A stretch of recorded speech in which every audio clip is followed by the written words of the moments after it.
Hello competitors.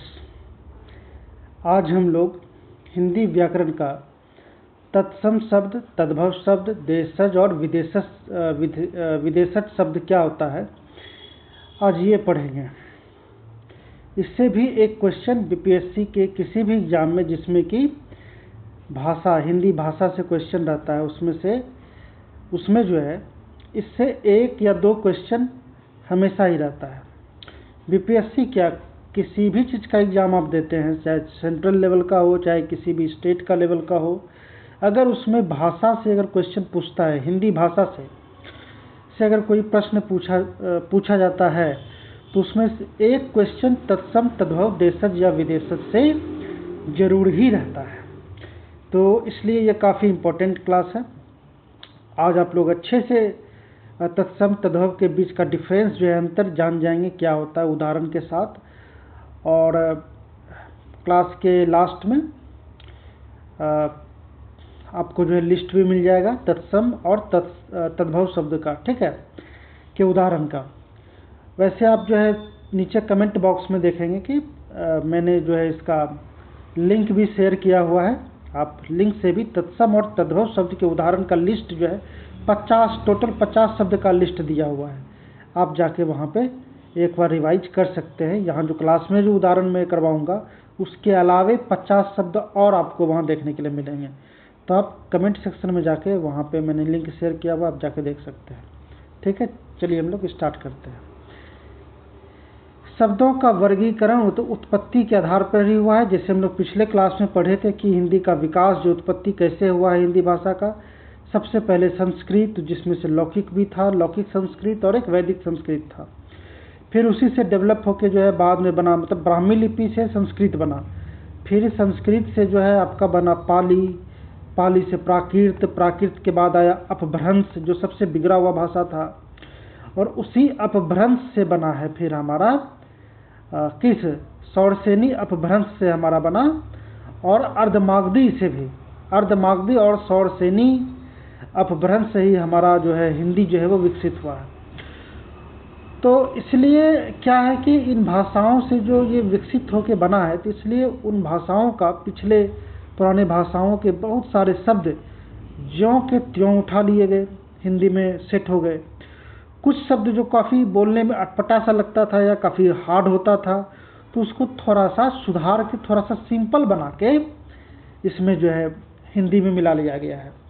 और हम लोग देखे थे कि बहुत सारे, हर प्रदेश में तरह तरह की बोलियां भी होती, लोकल बोली, तो उन लोकल बोली से भी बहुत सारा शब्द जो है हमारे हिंदी में लिया गया है।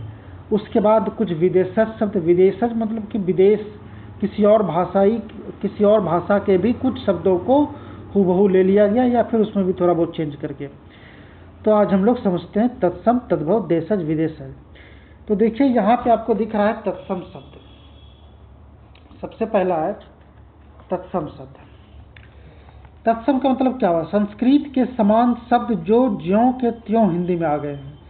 संस्कृत भाषा का वैसा शब्द जो हिंदी में, जैसा संस्कृत में यूज होता है ठीक वैसा ही हिंदी में यूज होता है। तो वैसे शब्दों को हम लोग कहते हैं तत्सम शब्द। उसके बाद आता है आपका तद्भव शब्द। क्या आता है? तद्भव। तो संस्कृत के वे शब्द जिनका रूप हिंदी में बदल गया है। तो संस्कृत से कोई शब्द हम उठाए कि इसको हिंदी में लाया जाए, लेकिन थोड़ा सा बोलने में वो अटपटा सा था, थोड़ा हार्ड था, मुश्किल था, तो हमने कुछ उनका कोई आकार को हटा के या उसमें कोई जोड़ करके उसको थोड़ा आसान बना करके हिंदी में मिला लिए। तो वैसे शब्दों को हम लोग कहते हैं तद्भव शब्द कहते हैं। क्या कहते हैं? तद्भव शब्द कहते हैं। ठीक है। नेक्स्ट है देशज। वे शब्द जिनकी उत्पत्ति स्थानीय बोलियों से हुई। वे शब्द जिनकी उत्पत्ति स्थानीय बोली, लोकल बोली जो होता है, खड़ी बोली, भोजपुरी बोली, ये सब मैथिली बोली, ये सब लोकल हुआ। तो इन लोकल बोलियों से जो सब शब्दों को डायरेक्ट लेकर के हिंदी में मिला लिया गया है, वैसे शब्दों को देशज कहते हैं। क्या कहते हैं? देशज। वे शब्द जिनकी उत्पत्ति स्थानीय बोलियों से ली गई है। हम लोग देखते हैं, फिर आगे बढ़ते। देखिए विदेशज है। अन्य विदेशी भाषाओं जैसे अंग्रेजी, अरबी, फारसी, उर्दू, ये सब क्या हुआ हमारे लिए, ये सब एक विदेशज भाषा हुआ। ठीक है, अंग्रेजी, अरबी और क्या हो गया, फारसी हो गया,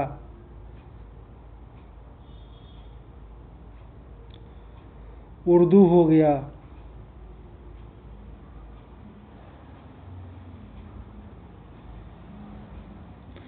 उर्दू हो गया।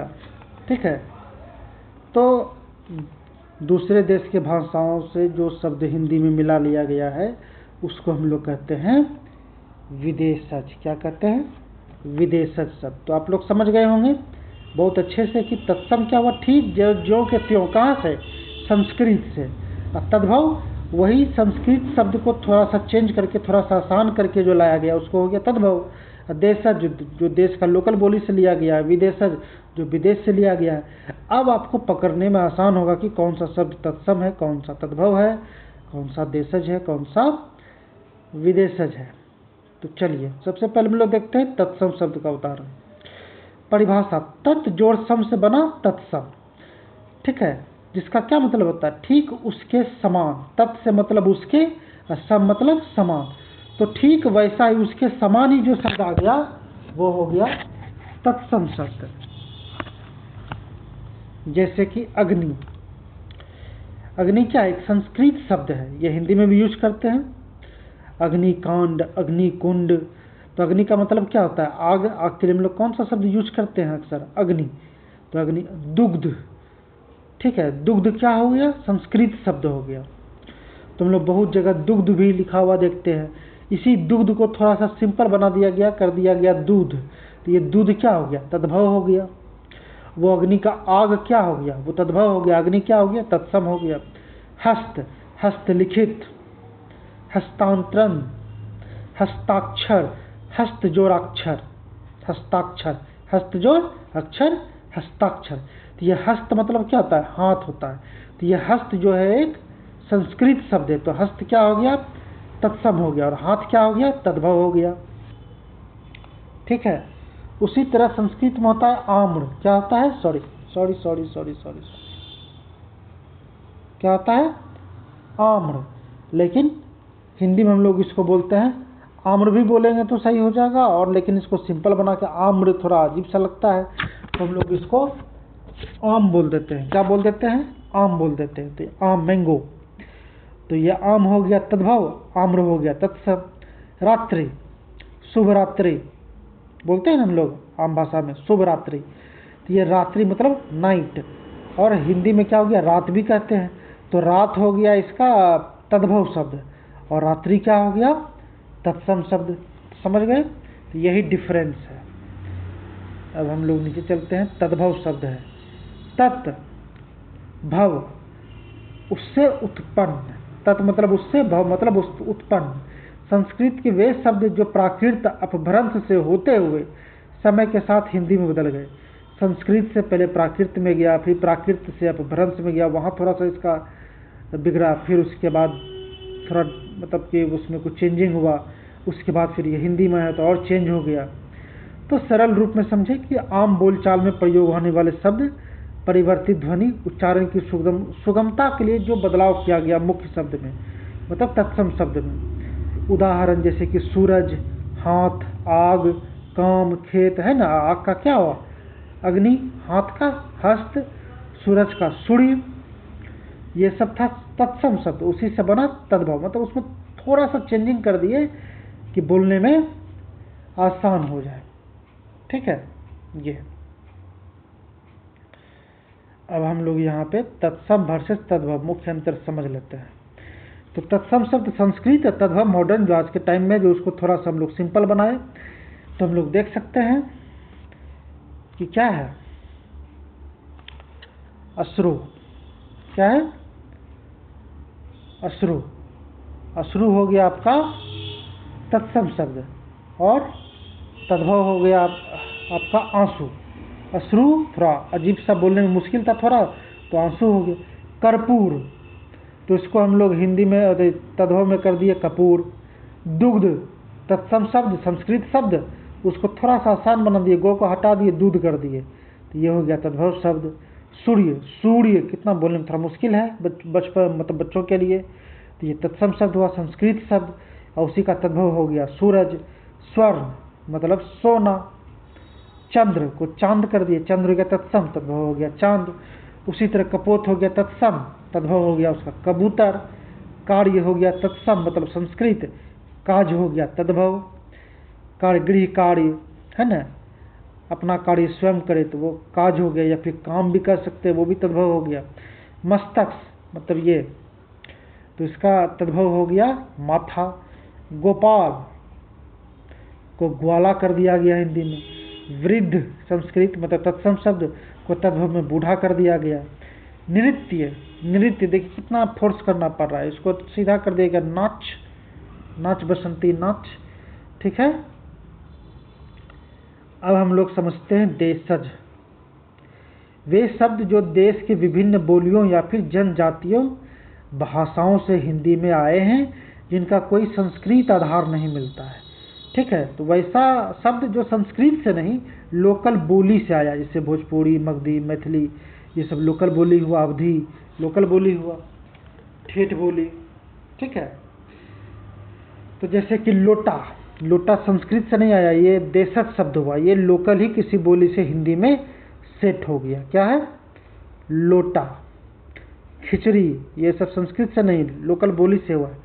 डिबिया, पगड़ी, ठठेरा, झोला, ऊटपटांग, खटखटाना, खटखट करना। लोटा, जो लोटा जिसमें पानी बिहार में गांव या फिर कहीं भी गांव में लोग जो है इसका यूज करते हैं। खिचड़ी तो सब जानते हैं, ये तो नेशनल फूड हुआ हमारे लिए। खिचड़ी मतलब स्टूडेंट के लिए, कुछ नहीं मिला भाई, दाल चावल मिलाओ, चोखा आलू, 2 आलू डालो कुकर में, बन गया अपना मस्त खिचड़ी चोखा। ठीक है, पगड़ी जो पहनते हैं। अब विदेशज शब्द भी हम समझा चुके हैं, तो कि विदेश की भाषाओं से जो शब्द आए हैं, तो अंग्रेजी से क्या क्या आया है, बहुत सारा है, बट यहाँ में लोग कुछ लोग उदाहरण देख कर समझ जाते हैं। जैसे स्कूल, SCHOOL, स्कूल, स्कूल कोई डायरेक्ट हिंदी में स्कूल कर दिया गया, ये देखो है ना, स्कूल डायरेक्ट हिंदी में आ गया। डॉक्टर, ये भी एक अंग्रेजी शब्द है, लेकिन हिंदी में भी डॉक्टरे बोल देते हैं। Police, police. बस, बस भी एक इंग्लिश शब्द है, BUS बस, लेकिन हिंदी में भी हम लोग बस बोलते हैं। Rail, pen. बोलने से ही समझ में आ जाएगा कि ये विदेशज है या देशज है, ये क्या है। ठीक है, अब अरबी फारसी में थोड़ा होता है, लेकिन ये भी आप बोलने से समझ जाएंगे कि ये अरबी फारसी टाइप का शब्द लग रहा है। अदालत, तो ऐसा कुछ संस्कृत में तो है नहीं, तो ये विदेशज हो गया। वकील भी एक जो है विदेशज शब्द है, अरबी फारसी से लिया गया है। खबर, खबरनामा है ना, तो ये खबर भी जो है एक अरबी फारसी शब्द है, जो कि हिंदी में डायरेक्ट आ गया। चश्मा, हम ये जो चश्मा हम लोग आम बोलचाल में बोलते हैं कि चश्मा दिखाइएगा भैया, तो ये चश्मा भी जो एक अरबी फारसी शब्द है, मतलब विदेशज है। आदमी, आदमी लोग, कई आदमी थे, मेरा आदमी, उसका आदमी, तो ये आदमी जो है क्या हुआ, एक अरबी फारसी शब्द हुआ। हिंदी में मनुष्य कह सकते हैं। ठीक है, संस्कृत में भी अरबी फारसी। नमक, आज ही मैंने एक शॉर्ट्स डाला है नमक कानून पे। 1930 में महात्मा गांधी ने नमक कानून के खिलाफ जो है दांडी यात्रा की थी, दांडी मार्च की थी, उसी पे एक रील्स बनाया है मैंने, आप लोग जाके देख सकते हैं AI की मदद से। अब है तुर्की पुर्तगाली। कैंची, चाकू, कूली, अलमारी, गमला, ये सब तुर्की पुर्तगाली शब्द है। जैसे कैंची, चाकू, कूली एक तुर्की शब्द है, अलमारी, गमला जो एक पुर्तगाली शब्द है। ठीक है, अब हम लोग नीचे चलते हैं। कुछ प्रश्नावली है BPSC या किसी भी एग्जाम के मद्देनजर रखते हुए, कुछ इंपॉर्टेंट, जैसे कि यहाँ पूछा जा रहा है कि अग्नि का तद्भव रूप क्या है। तो हम लोग अभी देखें कि आग और अनल। तो हम लोग पर्यायवाची शब्द जो देखते हैं ना, वो अक्सर क्या होता है, पर्यायवाची शब्द क्या है, कॉम्बिनेशन ऑफ तत्सम, तद्भव, देशज एंड विदेशज शब्द। एक ही चीज़ को हम लोग कई नाम से जानते हैं, कई शब्द होते हैं उस चीज़ के लिए, क्योंकि एक ही चीज़ है। फ़ोन को इंग्लिश में फ़ोन कहते हैं, हिंदी में कुछ और कहेंगे, लोकल बोली में कुछ और कहेंगे। तो वो सब मिल के क्या हो गया, पर्यायवाची शब्द हो गया। कि एक ही चीज़ का जब कई सारा नाम हो जाता है, कई सारा शब्द हो जाता है, तो उसको पर्यायवाची शब्द कहते हैं। तो ठीक है, तो इस देखिए साथ ही साथ जो है यहाँ पे आपको पर्यायवाची का भी रिवीजन हो जाएगा। तो अग्नि का जो है तद्भव रूप क्या है, आग है या फिर अनल भी हो सकता है। तो ये अगर एग्जाम में पूछ ले कि अग्नि का इनमें से पर्यायवाची शब्द कौन सा है, अगर आपको ऑप्शन में आग तो आप लोग बहुत आसान से जान जाएंगे, लेकिन अगर अनल आपको नहीं पता तो कंफ्यूज कर जाएंगे। तो अगर ऑप्शन में आपको अनल दिखा तो उसका भी मतलब अग्नि या आग ही होता है। ठीक है, तो अग्नि का तद्भव रूप हो गया आग। लोटा किस प्रकार का शब्द है, देशज या तत्सम। लोटा बोली सा है, लोकल बोली से आया है, तो ये आपका हो जाएगा देशज हो जाएगा। क्या हो जाएगा, देशज। डॉक्टर शब्द की उत्पत्ति है, डॉक्टर कौन सा शब्द का उत्पत्ति है, विदेशज या देशज। ये विदेश से आया है, मतलब अंग्रेजी से आया, तो ये एक विदेशज शब्द हो गया। कर्पूर का तद्भव क्या होगा, कपूर होगा, हम लोग देखे थे। क्या होगा, कर्पूर का तद्भव कपूर होगा। सॉरी, यहाँ पे मैं थोड़ा सा मिस्टेक कर दिया। अग्नि का तद्भव रूप यहाँ आग या अनल ये पूछा जा रहा है, तो आग होगा। क्या होगा, आग होगा। चलिए क्वेश्चन नंबर 4। खिचड़ी शब्द है, खिचड़ी कैसा है, देशज है या तद्भव है। तो ये भी देशज, ये बोली से आया, आप लोग ऊपर देख चुके हैं। संस्कृत के मूल शब्द कहलाते हैं, क्वेश्चन नंबर 6, तत्सम या तद्दो। तो संस्कृत के मूल शब्द मतलब कि वो शब्द जो डायरेक्ट संस्कृत से आए, तो वैसे शब्द तो हो गया तत्सम। कैंची किस भाषा का शब्द है, तुर्की या अरबी। तो कैंची जो है अभी हम लोग जस्ट देखे कि ये तुर्की है। मस्तक का तद्भव रूप क्या है, माथा है, हम लोग देखे थे अभी थोड़ा देर पहले ऊपर। मस्तक हो गया आपका तत्सम और उसका तद्भव हो गया माथा। अखबार शब्द है विदेश, अखबार हो गया आपका विदेशज, ये उर्दू शब्द से बना है, उर्दू फारसी। ठीक है, कार्य का तद्भव रूप क्या होगा, काज होगा। क्या होगा, काज हो जाएगा। कर्म जो हो गया उसका काम हो जाएगा।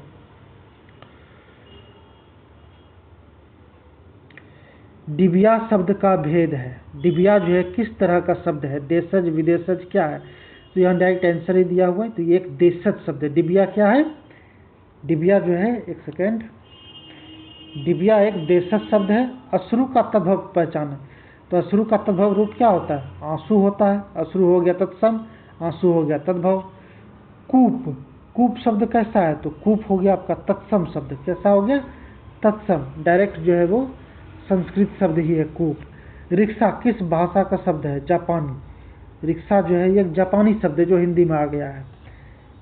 आम्र, आम्र का तद्भव रूप क्या होगा, आम होता है, आप लोग देख चुके हैं। वकील है जो एक अरबी भाषा, अरबी शब्द है, ऊपर देख चुके हैं। हस्त का तद्भव रूप हाथ होता है, ये भी आप लोग जानते हैं। पुलिस विदेशज हो गया, ये तो पता ही होगा। पगड़ी देशज हो गया। घोटक का तद्भव रूप घोड़ा होता है, घोटक हो गया संस्कृत में, हिंदी में उसको हम लोग घोटक को घोड़ा बना दिए, थोड़ा आसान बना दिए। उसी तरह देखिए ओष्ठ, ओष्ठ हो गया का तत्सम और तद्भव हो गया ओठ। 22 का क्वेश्चन में 22 का देखिए, कान हो गया कैसा, ये कान हो गया आपका तद्भव, इसका तत्सम क्या होगा, कर्ण होगा। कान हो गया तद्भव और तत्सम हो जाएगा कर्ण। स्कूल शब्द क्या है, स्कूल डायरेक्ट अंग्रेजी शब्द है, तो ये हो गया विदेशज। छाती शब्द, छाती, छाती, अरे मैं छाती पे चढ़ गया रे, छाती तोड़ दिया। ठीक है, तो ये छाती जो एक विदेशज शब्द है, लोकल बोली से लिया गया है। दूध का तद्भव दूध, ये तो पता ही होगा। चश्मा फारसी शब्द है। रात्रि का तद्भव रात हो गया। अलमारी एक जो है पुर्तगाली शब्द है। खेत शब्द का तत्सम क्षेत्र होता है। ठीक है, और चाकू किस भाषा का शब्द है, तो तुर्की है। ठीक है, तो इतना हो गया। अब क्या है, आपको हमारे जो नीचे डिस्क्रिप्शन बॉक्स है उसमें आपको 50 तत्सम तद्भव शब्द का PDF का जो है लिस्ट दिया हुआ है, आप लोग वहाँ से और रिवीजन कर सकते हैं। ठीक है, थैंक यू। नेक्स्ट क्लास में भी हम लोग एग्जाम के व्यू से जो कुछ इम्पोर्टेंट है वो देखेंगे। ठीक है, थैंक यू।